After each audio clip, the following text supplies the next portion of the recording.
Assalamualaikum warahmatullahi wabarakatuh. Kami dari kelompok 10 ingin membaca hasil diskusi kelompok kami yang berjudul visualisasi. Perkenalkan, nama saya Nurlansa Putri. Di sini saya sebagai perwakilan dari kelompok kami. Visualisasi adalah proses menciptakan representasi visual dari informasi, konsep, atau data untuk membantu pemahaman atau komunikasi. Visualisasi sering digunakan untuk mengubah data atau informasi yang kompleks menjadi gambar, grafik, atau peta yang lebih mudah dipahami oleh manusia. Dalam konteks yang lebih luas, visualisasi bisa digunakan dalam berbagai bidang seperti sains, bisnis, psikologi, seni, dan pendidikan. Visualisasi dalam psikologi olahraga adalah teknik mental di mana atlet membayangkan atau memvisualisasikan performa mereka sebelum benar-benar melakukan suatu tindakan atau berpartisipasi dalam kompetisi. Teknik ini digunakan untuk membantu meningkatkan performa fisik dan mental, membangun kepercayaan diri, serta mempersiapkan diri menghadapi situasi yang menantang. Selanjutnya, pengaruh positif visualisasi dalam konteks olahraga. Yang pertama, peningkatan kinerja membantu meningkatkan fokus dan prestasi saat melakukan gerakan sebenarnya, karena otak sudah terbiasa dengan pola gerakan. Yang kedua, peningkatan konsentrasi. Dengan berlatih mental melalui visualisasi, seseorang dapat menghindari gangguan selama pertandingan atau latihan, sehingga meningkatkan konsentrasi terhadap tugas yang ada. Yang ketiga, pengurangan kecemasan dan tekanan. Dapat mengurangi tekanan yang dirasakan saat menghadapi situasi yang sama di dunia nyata. Yang keempat, meningkatkan motivasi. Memberikan dorongan positif dan keinginan untuk mencapai tujuan yang dibayangkan. Yang kelima, latihan mental. Berguna terutama ketika waktu latihan terbatas atau ketika seorang atlet perlu memulihkan cedera tetapi tetap ingin mempertajam kemampuan mentalnya. Selanjutnya, aspek-aspek penting visualisasi dalam psikolog olahraga. Yang pertama, peningkatan performa atlet. Visualisasi dapat membantu atlet untuk meningkatkan performa mereka dengan membayangkan gerakan, strategi, dan teknik yang sempurna. Dengan memvisualisasikan diri mereka melakukan gerakan yang benar, atlet dapat melatih koneksi antara otak dan tubuh, meskipun tidak melakukan gerakan fisik secara langsung. Yang kedua, kesiapan mental. Dengan memvisualisasikan berbagai skenario, seperti tekanan dari lawan atau lingkungan pertandingan yang menantang, atlet dapat mengelola kecemasan dan stres lebih baik. Ini membantu dalam membentuk ketahanan mental. Yang ketiga, mengatasi rasa takut dan tekanan. Visualisasi membantu atlet menghadapi ketakutan atau tekanan yang mungkin mereka rasakan sebelum bertanding. Dengan memvisualisasikan hasil yang sukses, atlet dapat meningkatkan kepercayaan pada kemampuan diri dan mengurangi kecemasan yang berlebihan. Yang keempat, membangun konsistensi.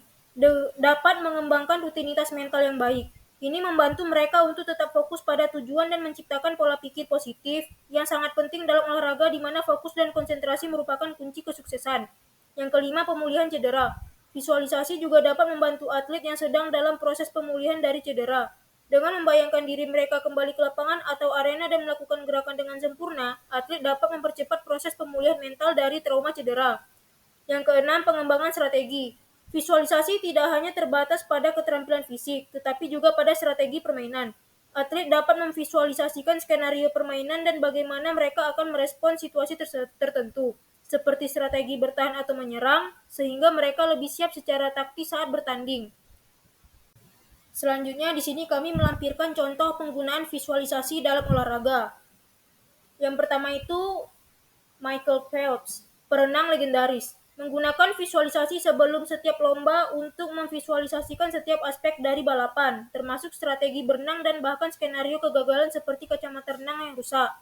Yang kedua, Cristiano Ronaldo, pemain sepak bola, dilaporkan menggunakan visualisasi untuk mempersiapkan diri menghadapi pertandingan besar, membayangkan diri mencetak gol dan melewati bek lawan.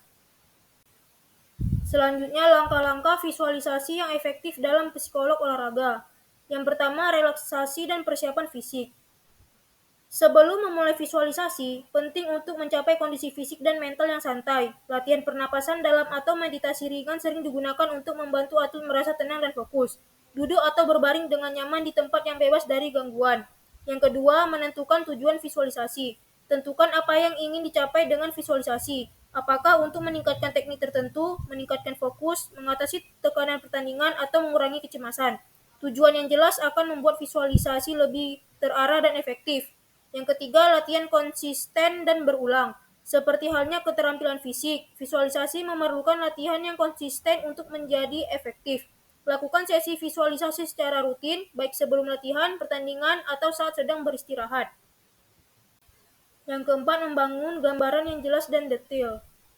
Gunakan seluruh indera, penglihatan, pendengaran, sentuhan, bau, dan rasa untuk membuat visualisasi sehidup mungkin. Misalnya dalam tenis meja, bayangkan posisi lawan, kecepatan bola, suara pantulan, dan bagaimana tubuh bergerak saat melakukan pukulan.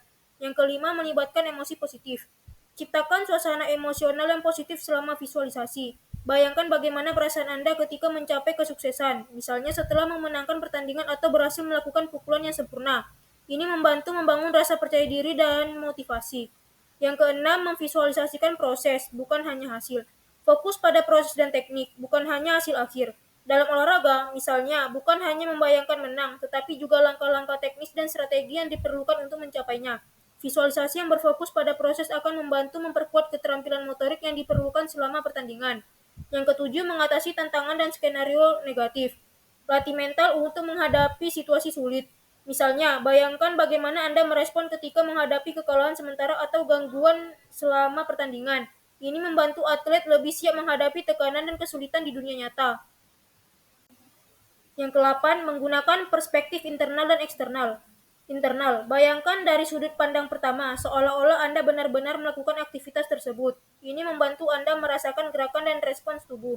Eksternal, bayangkan dari sudut pandang pengamat, seperti menonton diri sendiri dalam video. Ini membantu memperbaiki postur dan teknik yang mungkin belum Anda sadari. Yang ke-9, mengulangi gerakan yang tepat. Dalam visualisasi, bayangkan gerakan yang benar dan sempurna, sesuai dengan teknik yang diajarkan. Hal ini membantu otak untuk mengingat pola gerakan yang benar. Jika ada kesalahan teknis yang ingin diperbaiki, fokuskan visualisasi pada teknik yang benar. Yang ke-10, evaluasi dan refleksi. Setelah sesi visualisasi selesai, evaluasi bagaimana perasaan Anda dan apa yang Anda pelajari. Jika diperlukan, buat penyesuaian pada visualisasi Anda agar lebih mendetail atau realistis di sesi berikutnya. Kesimpulan dari materi kami adalah, visualisasi adalah keterampilan mental yang sangat kuat yang membantu atlet dalam meningkatkan kinerja, ketahanan mental, dan kesiapan untuk menghadapi situasi pertandingan yang sebenarnya. Dengan mengikuti langkah-langkah ini secara konsisten, atlet dapat memaksimalkan manfaat visualisasi dalam konteks latihan dan kompetisi. Sekian dari pemaparan kelompok kami. Saya tutup. Wabillahi taufik walhidayah. Assalamualaikum warahmatullahi wabarakatuh.